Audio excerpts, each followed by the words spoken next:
मित्रों, जय माता दी। मिश्रा ज्योतिष केंद्र में आपका स्वागत है।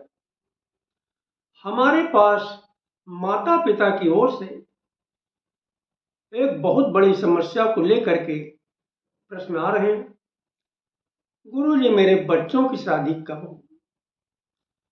गुरुजी, मेरा बेटा है, उसकी शादी की उम्र हो चुकी है, उसकी शादी कब होगी? गुरुजी, मैं बेटी हूं, मेरी शादी की उम्र हो चुकी है और मैं शादी की इच्छुक भी हूं, मेरी शादी कब होगी? संपूर्ण जानकारी प्राप्त करने के लिए हमारे साथ वीडियो में अंत तक बने रहिएगा। अभी तक आपने हमारा चैनल सब्सक्राइब नहीं किया है तो प्लीज वीडियो शुरू करने के पहले मिश्रा ज्योतिष केंद्र को सब्सक्राइब अवश्य कर लीजिएगा और बेल आइकन की घंटी बजा दीजिए, क्योंकि आपका एक सब्सक्राइब हमारे लिए महत्वपूर्ण है। अब आप स्वयं पता कर सकते हैं कि आपकी शादी कब हो, आपके बच्चों की शादी कब हो। आप ज्योतिष के विषय में कुछ भी नहीं जानते, आपको डरने की कोई आवश्यकता नहीं। सर्वप्रथम आप अपनी जन्म कुंडली को खोलिएगा। दूसरे या तीसरे पन्ने पर आपको एक नक्शा दिखाई देगा। नक्शा होगा इस तरीके, ऊपर हेडिंग में जन्म कुंडली भी लिखी हो सकती है, या लग्न कुंडली भी लिखी हो सकती है, या जन्मांक भी लिखा हो। इसमें आप कंफ्यूज ना होइएगा। जन्म कुंडली, लग्न कुंडली और जन्मांक एक ही चीज एक ही है, नाम तीन है, तो इसमें आप कंफ्यूज ना होइए। अब करना क्या है कि आप जो है आपकी कुंडली में, जहां पे हमारी कुंडली, ये एग्जाम्पल के लिए कुंडली है, ये आप कंफ्यूज ना होइए, एग्जाम्पल के लिए, उदाहरण के लिए आपको दे रहे हैं। आपकी कुंडली में इस जगह पे, हमारी में तो एक लिखा है, लेकिन आपका एक न लिख के 1 से 12 तक कोई भी गिनती लिखी हो सकती है। आपकी कुंडली में यहां पर 1 से लेकर 12 तक कोई भी गिनती लिखी हो सकती है, तो गिनती में मत कंफ्यूज होइएगा। बस इस भाव को पहचानिएगा। भाव भी बोलते इसी को घर भी बोलते, इसी को खाना भी बोलते, इसी को भाव भी कहते हैं, इसी को खाना भी बोलते, इसी घर भी बोलते। तो ये प्रथम भाव है, यानी पहला खाना।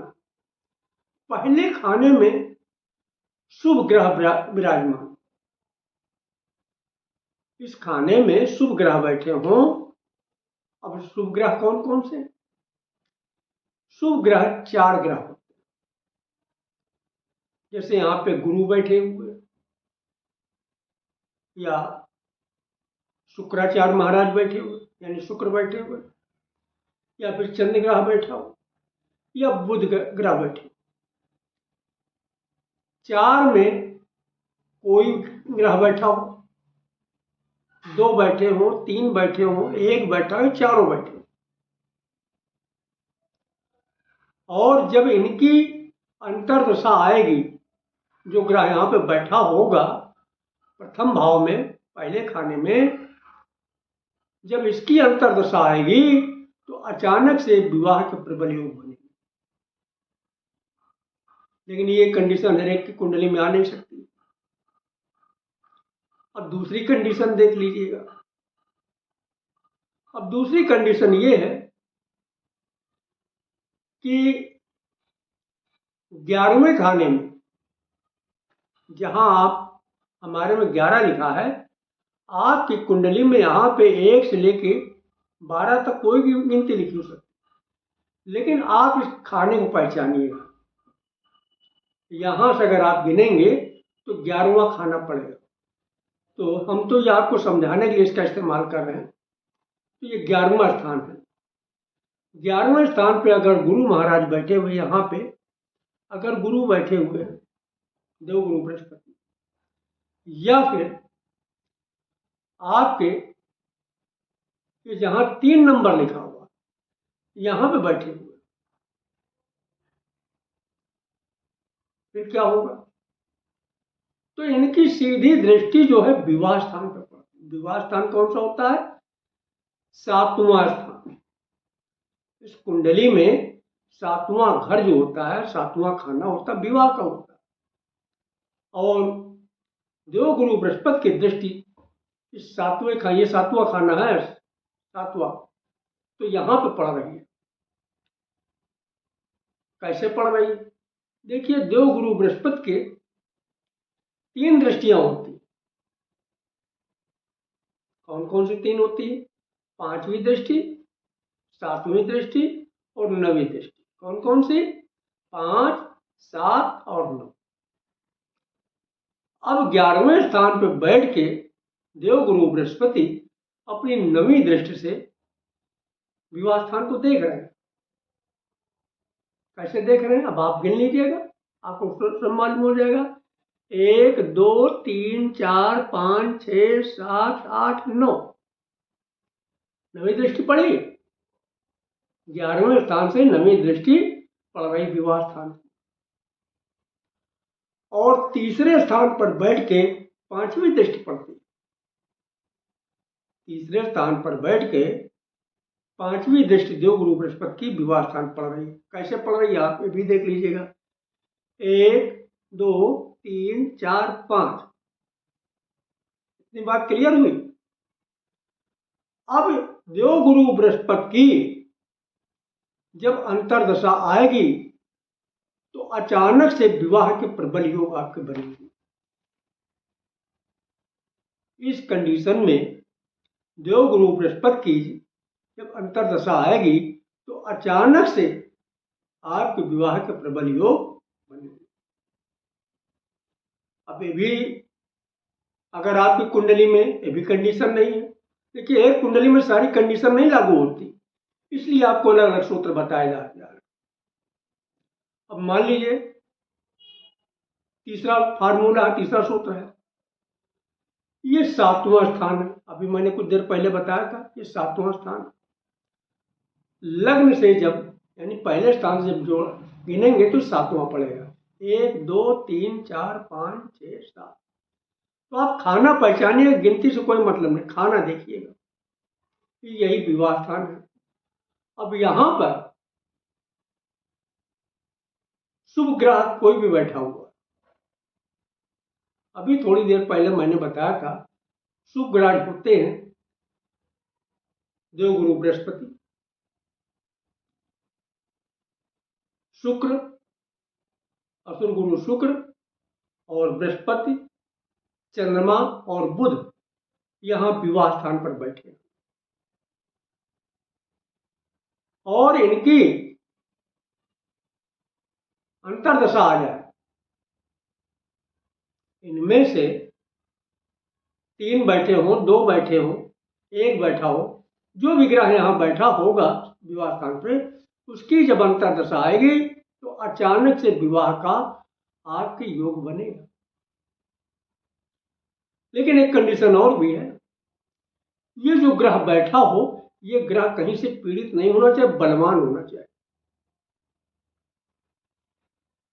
अब 7वां स्थान के स्वामी को देखिएगा। अब 7वां स्थान का स्वामी कौन है, ये कैसे आप पता लगाए? देखिए, 7वें स्थान पे लेके 1 से लेके 12 तक आपकी कुंडली में गिनती हो।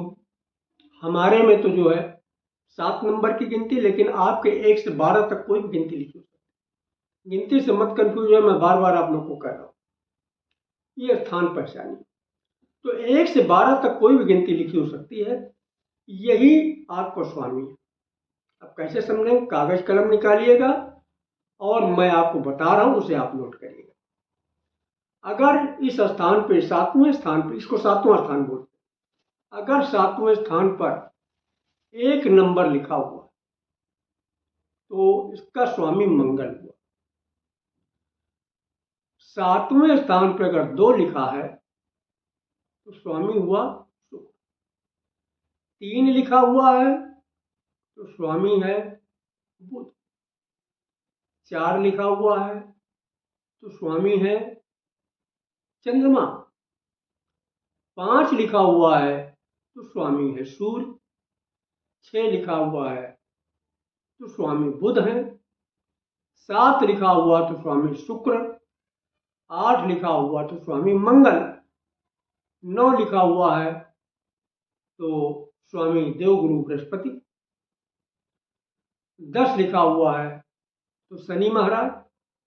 और 11 लिखा तो भी शनि महाराज। 12 लिखा है तो देवगुरु बृहस्पति, यानी यहाँ के स्वामी बृहस्पति। अब अगली बात समझिए, आपको विवाह स्थान के स्वामी के विषय में जानकारी होगी। अब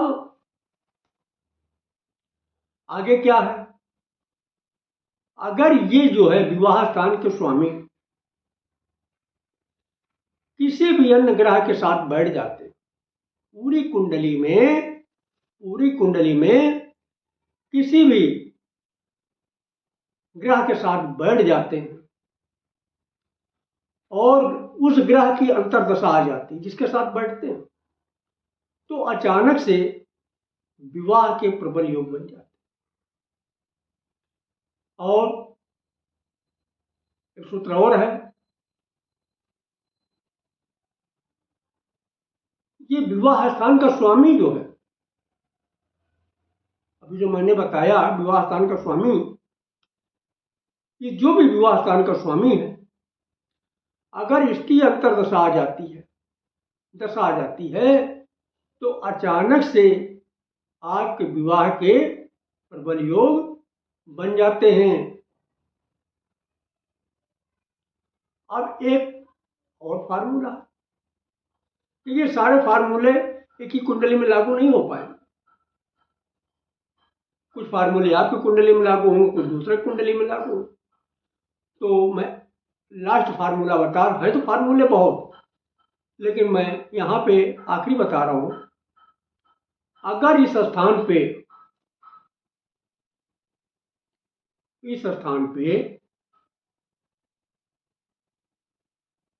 विवाह स्थान का स्वामी, यानी इस स्थान का स्वामी गुरु या शुक्र के साथ में बढ़ जाता है। विवाह स्थान का स्वामी कहीं भी गुरु या शुक्र के साथ बढ़ जाता कुंडली में, और जब गुरु या शुक्र जिसके साथ बैठा हुआ है उसकी जब अंतर्दशा आती है, तो अचानक से विवाह के प्रबल योग बनते हैं। तो मैंने जो आपको जानकारी दी, हमें उम्मीद है आप लोग को अच्छी तरीके समझ में आ गई होगी। और अगर हमसे अपनी जन्म कुंडली का प्रेडिक्शन कराना चाहते हैं तो उसके लिए आपको मामूली सा शुल्क देना होगा। इससे आप हमारी मेहनताना समझ सकते हैं। हमारा संपर्क सूत्र है 9807225523, मिश्रा ज्योतिष केंद्र, कानपुर, उत्तर प्रदेश। हमारे द्वारा दी गई जानकारी आपको अच्छी लगी तो मिश्रा ज्योतिष केंद्र को सब्सक्राइब करें, लाइक करें और अपने इष्ट मित्रों में अधिक से अधिक शेयर करें, तथा कमेंट बॉक्स में जय माता दी लिखना न भूलें। जय माता।